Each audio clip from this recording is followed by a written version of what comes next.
Alright guys, this is the first stage of mixing my active levain that I made the night before into sourdough bread. There's 700 grams of 80-degree filtered water and 200 grams of active starter that I do a float test with to make sure that it's ready. Then there's 900 grams of all white organic flour and 100 grams of whole wheat flour. And then you just mix this all up, and this is going to be your bulk fermentation for 30 minutes. This is Amanda Rhoda with Momo Bean Chocolates, and I'm going to tell you how I make my sourdough bread. The night before, I made a levain where I took 50 grams of active starter from my fridge, 40 grams of whole wheat flour, 40 of white flour, and 80 grams of 80-degree filtered water. The next morning, I had a nice bubbly levain, and I used 200 grams of my active levain and 700 grams of filtered 85-degree water. I mix that together, and then I add in 900 grams of white flour and 100 grams of whole wheat flour. I mix it all into a rough ball, and I cover it with plastic wrap and throw it in the oven with the light on. I'm going to let this sit for 30 minutes, and this is called our bulk fermentation process, where the flour is going to then absorb all of that water. Guys, this is Amanda Rhoda with Momo Bean Chocolates, and we just finished my bulk fermentation for our sourdough, and that was 30 minutes. And now we are adding in some dissolved salt in hot water. So this water is hot, so there's 50 grams of it, and we're going to do 20 grams of salt.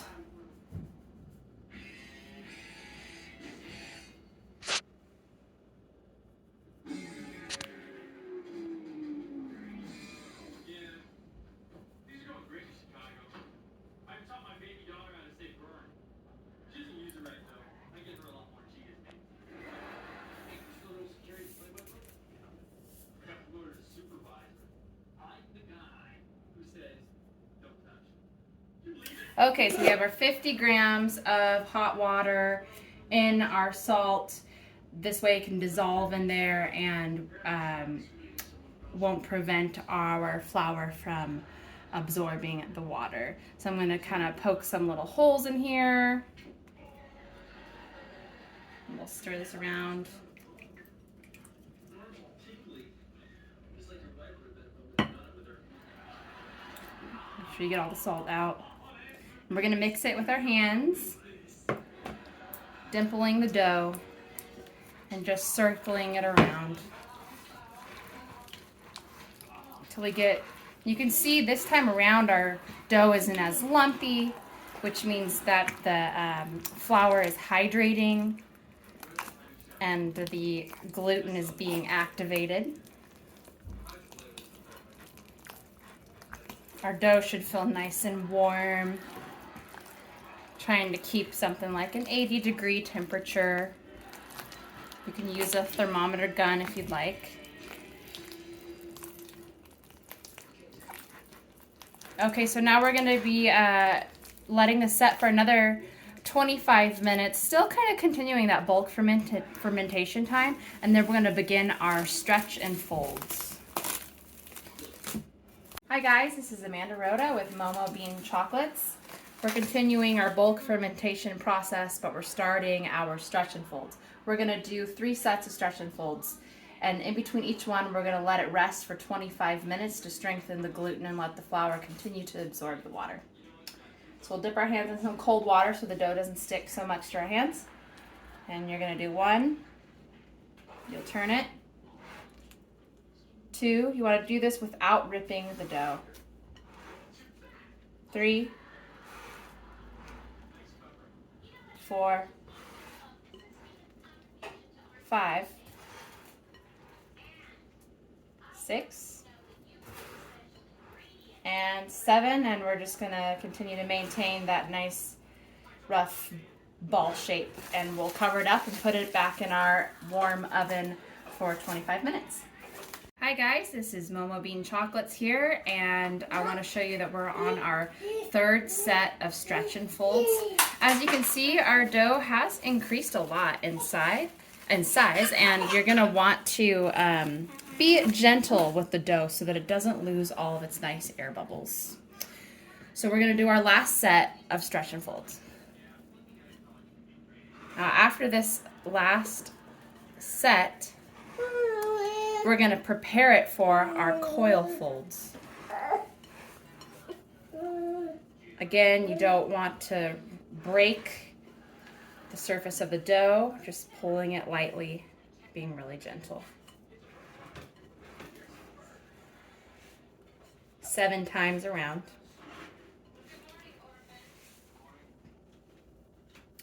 Okay, so now we're going to flip it over and prepare this for our coil folds in the next 25 minutes. This is Amanda Rhoda with Momo Bean Chocolates, and we've finished our stretch and folds, and now we are moving on to our first set of coil folds. There will be 2 in total, and you'll do a 25-minute rest after each one.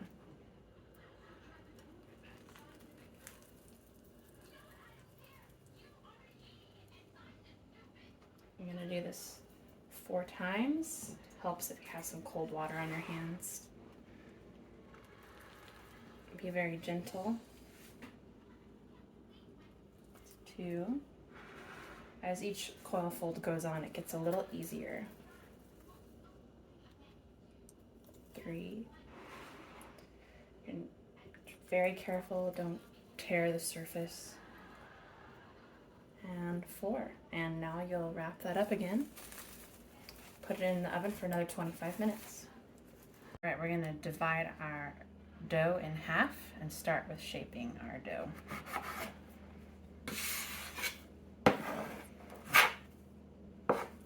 We'll then take our dough and put it flour side up.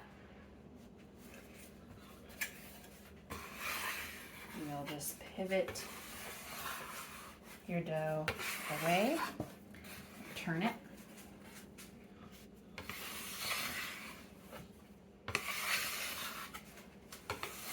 So you formed a nice taut ball of dough popping any bubbles you see on the surface.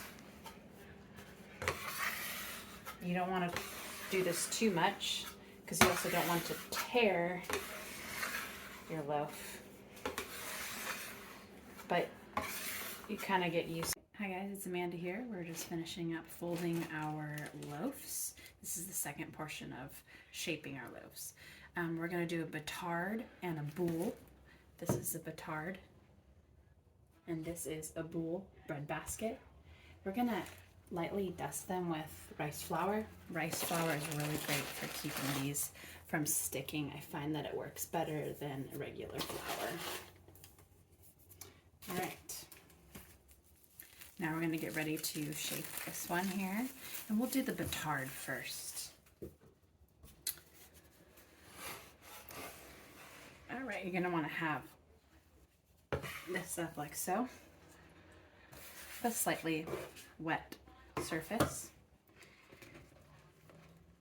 You're going to stretch out your dough and fold away from you.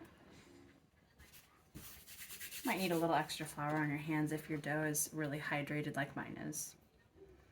Over this way. Fold the other side.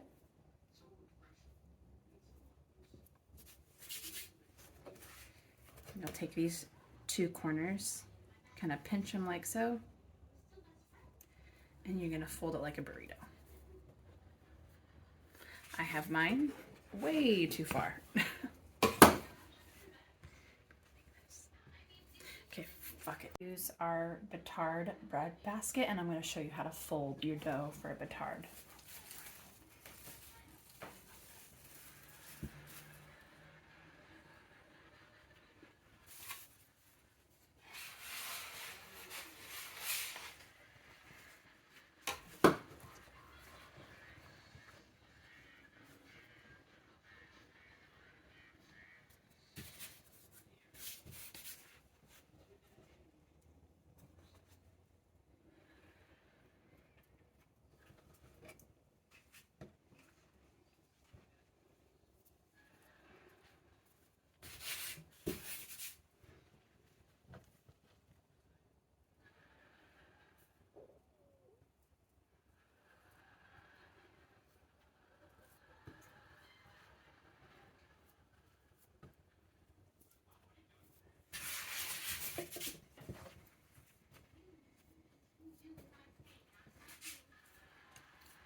Hi guys, this is Amanda Rhoda with Momo Bean Chocolates, and our oven is set at 500 degrees, and we are going to be baking and scoring our loaves to prepare them for cooking.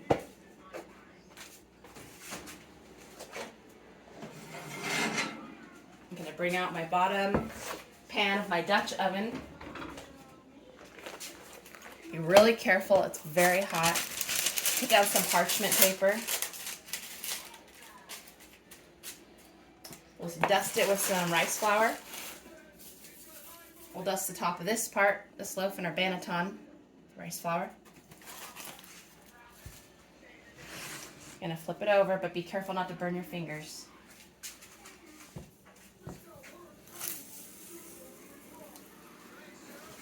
Then we're gonna wanna quickly score this. You wanna do it slightly off to the side using a bread lounge.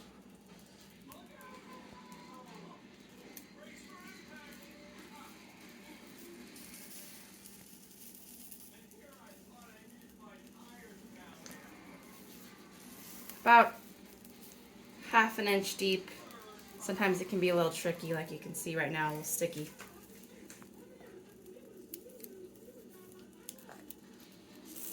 Okay.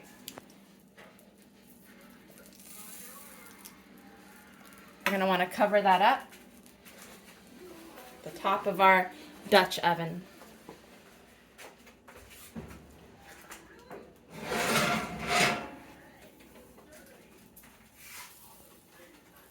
Using really good gloves that do not burn with 500-degree heat.